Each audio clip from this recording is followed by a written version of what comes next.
Increasing order of stability of the resonance structures is, देखिए जब भी आपको रेजोनेंस स्ट्रक्चर के स्टेबिलिटी के क्वेश्चंस आते हैं उसमें देखिए रूल्स तो काफी कुछ होते हैं कि कभी कहीं कुछ लगा दे कहीं, लेकिन इसमें एक मैं आपको रूल्स बताऊंगा, अगर उसको रूल्स को ऑर्डर में आप फॉलो करेंगे तो आपको कभी भी दिक्कत नहीं होगी। तो सबसे पहले मैं इनके जो है स्ट्रक्चर्स हैं इन सबके बना देता हूँ। सो ये हो गए ए बी सी डी के स्ट्रक्चर्स। नाउ अब एक चीज देखिए, ये कुछ रूल्स हैं जो आपको फॉलो करने हैं। जैसे सबसे पहले आपको, अगर किसी ए और बी स्ट्रक्चर है और एक स्ट्रक्चर में ज्यादा नंबर ऑफ बॉन्ड्स हैं तो वो ज्यादा स्टेबल हो जाएगा। ये इसमें होता है कि देखिए नंबर ऑफ बॉन्ड जितने बनते हैं स्टेबिलिटी एनर्जी रिलीज होती है और बेसिकली स्टेबिलिटी बढ़ती है। तो इस बेस पे इसमें आपको ऑर्डर में फॉलो करना है कि अगर आपका ए और बी फर्स्ट रूल से ए ज्यादा स्टेबल आ रहा है और लास्ट सपोज फोर्थ रूल से बी ज्यादा स्टेबल आ रहा है तो आपको हमेशा फर्स्ट रूल पहले अप्लाई करना है। इसका मतलब ए ज्यादा स्टेबल होगा, तो आपको ऑर्डर में फॉलो करना है। ठीक है, ये समझ में आया। तो अगर आप देखेंगे पहला है मोस्ट नंबर ऑफ बॉन्ड्स, तो अगर इसमें आप इनके नंबर ऑफ बॉन्ड्स कैलकुलेट करोगे, जैसे देखिए 1 2 3 4 5 6 7 8 9 10 11 12 13 14 15, तो इस वाले में टोटल 15 बॉन्ड्स आ रहे हैं। सिमिलरली इन सब में देखो तो इसमें 15 आ जाएंगे, इसमें 16 आ जाएंगे और इसमें भी 15 बॉन्ड्स आ जाएंगे। तो इसके अकॉर्डिंग मैं कह सकता हूं कि जो मेरा डी स्ट्रक्चर है, because most number of bonds में ज्यादा है, उसके अकॉर्डिंग इसमें स्टेबिलिटी सबसे ज्यादा है। तो मैं क्या हो गया कि डी सबसे ज्यादा स्टेबल हो गया। करेक्ट। नाउ ये डी हो गया तो इसको फिलहाल हटा दो।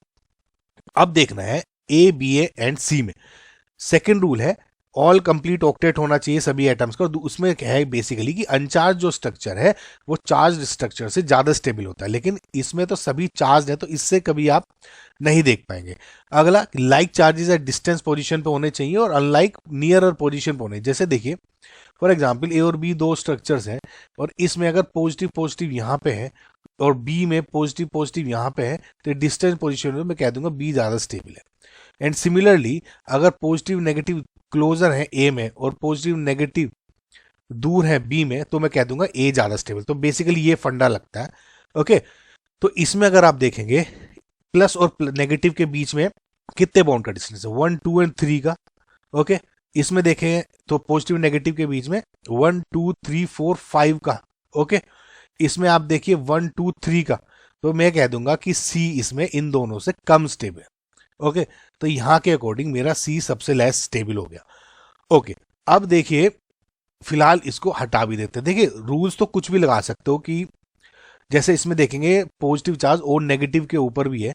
जैसे अगर आप यहाँ पे मेरे रूल्स के अकॉर्डिंग भी देखेंगे, मैंने यहाँ लिखा हुआ भी है कि जो आपका नेगेटिव इलेक्ट्रोनेगेटिव एलिमेंट पे पॉजिटिव चार्ज है अनस्टेबल होता है, लेकिन मेरा ऊपर वाले से ही बेसिकली यहां से ही रूल बन रहा था, तो मुझे स्टेबिलिटी ऑर्डर में आगे देखने की जरूरत क्या है।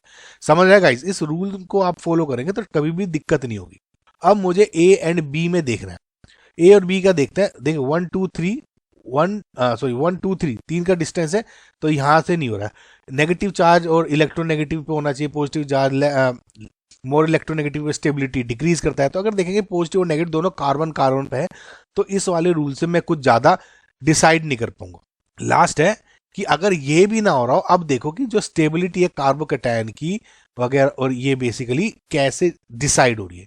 तो अगर आप इसमें इन और इसमें देखेंगे कि यहाँ पर डबल बॉन्ड ओ ये पॉजिटिव चार्ज है और ये काफी माइनर ये जो है इलेक्ट्रॉन खींच रहा है इसकी तरफ। ओके, सिमिलरली ये भी आपका हालांकि इस पे जो लोन पेयर है लेकिन माइनस आई इफेक्ट शो करेगा और इससे क्या होगा, ये भी इलेक्ट्रॉन इस पे डिक्रीज कर रहा है।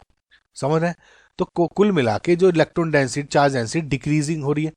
और लेकिन इसमें अगर आप देखोगे जो क्योंकि ये प्लस डेल पॉजिटिव चार्ज है। अब देखिए एक चीज देखिए, ये डेल पॉजिटिव चार्ज है, विजिबल पॉजिटिव चार्ज है, तो इसका इफेक्ट हमेशा ज्यादा होता है देन दिस, इसके इलेक्ट्रोनेगेटिविटी की वजह से। समझ रहा है मेरी बात?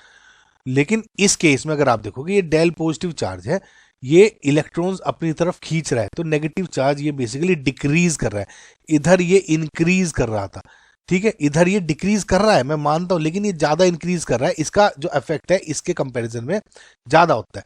अब ऐसे ही इसमें ये ज्यादा, इसमें भी ये माइनस आई इफेक्ट शो कर रहा है, ये इंक्रीज कर रहा है पॉजिटिव, लेकिन अगर आप इसको और इसको कंपेयर करोगे ये इफेक्ट ज्यादा कर रहा था। यानी समझ है?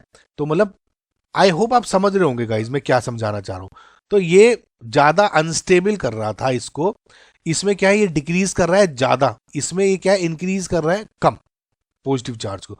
तो मैं रफली एक आइडिया ले सकता हूँ, ठीक है, बी मेरा ज्यादा स्टेबल होना चाहिए देन ए। समझ में आएगा? तो यहाँ पे हो गया आपका बी देन ए।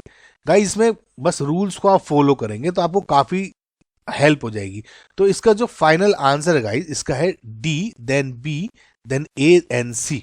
आई होप गाइज आपको समझ में आया होगा। कोई दिक्कत हो तो दोबारा से रूल्स को फॉलो करें और क्वेश्चंस इसी रूल से सॉल्व करें, तो आपको काफी हेल्प होगी।